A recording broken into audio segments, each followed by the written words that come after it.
Basically what I've been trying to get at is this is the kind of environment your A2 is meant to live in. Somewhere pretty remote, could have a lot of agriculture applications. Let's fire it up and transmit some data. Bring our monitor online. Let's see, we're getting our box and outside temperature and our battery voltage, and it's searching for a link. Registered, online. The A2 has linked up with the satellite and we're now ready to transmit, but it's disarmed every time it boots up. So we manually have to start transmitting, and my firmware is built to where I just hold down this button for 2 seconds, hold the arm, it's live, and it shows that it's sending. On my next menu screen, we can see it's already sent 1 packet. Then we can go back and confirm on the Sears Gate dashboard that we've actually eaten up some of our data. There we go. Second one sent. So pretty cool to be sending this kind of data, 2 temperature sensors and our battery voltage, out here in a little wireless box out in the middle of nowhere.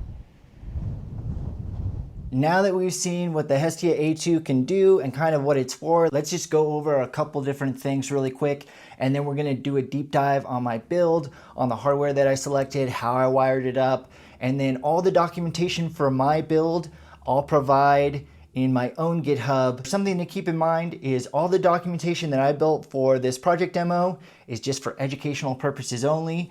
Use it for your own inspiration or to help you if you get stuck, but it's not certified or production ready or anything like that. Another quick thing, this video is sponsored by APAL, so thank you so much for sending out the unit so I could build this little project and put together this video for you all today. A couple little things to get into that were a little bit confusing at first, and maybe you've come across this as well. This is supposed to be an A2 unit. It is labeled on the exterior as an A1, and all of the firmware is labeled as an A1. It reports back as an A1. So I reached out to the team about this discrepancy. When I get their official response, I'll put that in the description as well. Another thing that might be a little bit confusing that you might have noticed is there is a link to tech support in the manual that's provided with the unit. That link doesn't take you anywhere, and really where you should be getting all of your setup information and everything is off of the Creative 5 IO GitHub. I'll provide their links down in the description as well. There's going to be a ton of links down there. So check out, I'll try to include all of my hardware, all of my own documentation, plus everything that APAL gave me so I could complete my build. Let's hop into getting started with the process. Before we go into the deep dive, you're going to need to do a firmware update on your unit as well. Of course, that's on their GitHub. And to perform the firmware update, you're going to need a USB to RS485 converter so you can talk to this little guy. I had a little bit of a hiccup on my firmware update. It does have a retry option. I tried that and it went right through. All the troubles that I ran into were in my own design, so I'm going to point out my own flaws in my design, so hopefully to help you all work around that. And then if it wasn't obvious, this is for transmitting a very small amount of data over a long period of time. It's not real-time data. It's not intended for streaming or for anything like that. When you're engineering your own design, one of the main focuses should be your data budget. Let's dive into the hardware and the process I went through to design and build my own little version here. So let's just go into what I started with for this project, and that was just a basic block diagram so I could clearly kind of map out my power versus my signal. I know that the Hestia A2, its range is for 5 to 12 volts, so something I could have done, use the power from the 5 volt bus from the buck converter for the Hestia A2. Now it is a very low powered unit. On the bench at idle at 12 volts, it only pulls maybe around 12 milliamps, and then at the top end 20 milliamps. So it's like 200 milliwatts. Getting an idea of signal path, the Arduino Mega was chosen for its multiple serial ports. Being able to talk directly to the Arduino and to the Hestia and seeing their communication traffic back and forth.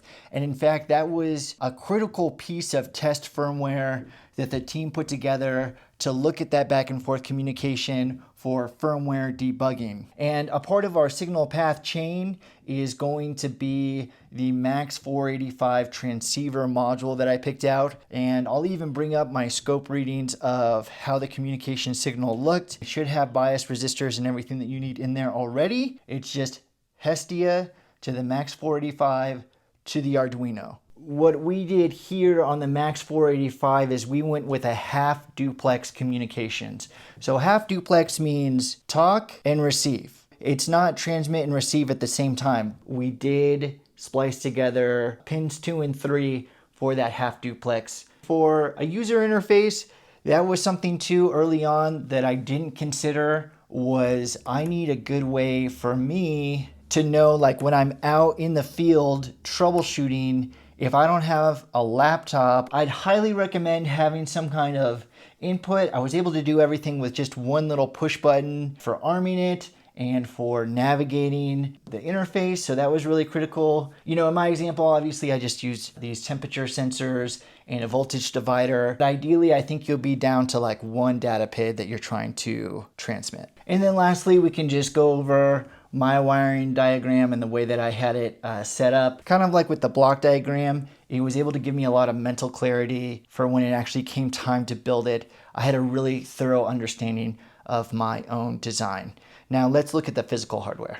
All right, and then let's just go ahead and give you a lay of the land. You know, the heart is obviously this Arduino Mega. From our A2 comes in here. It's this little plug.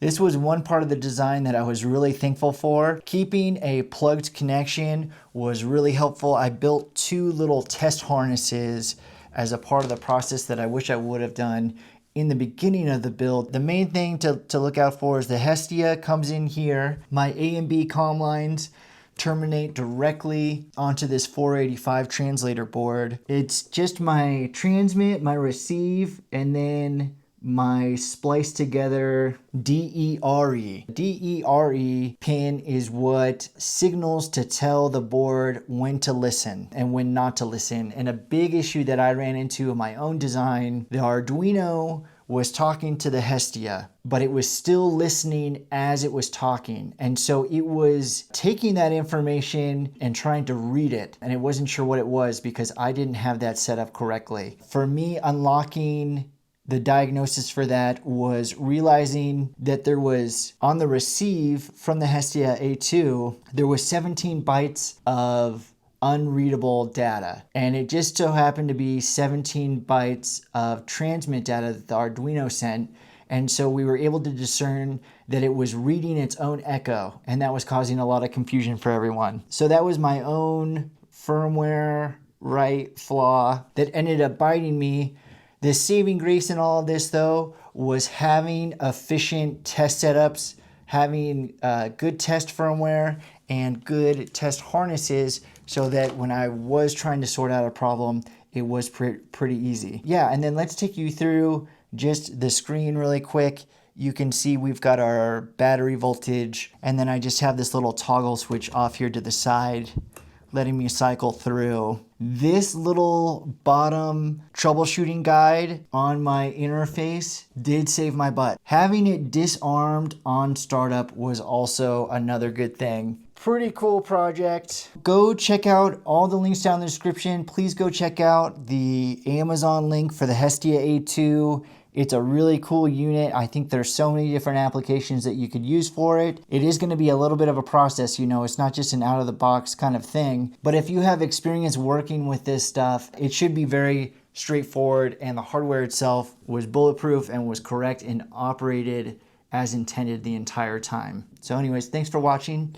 I'll catch you on the next one.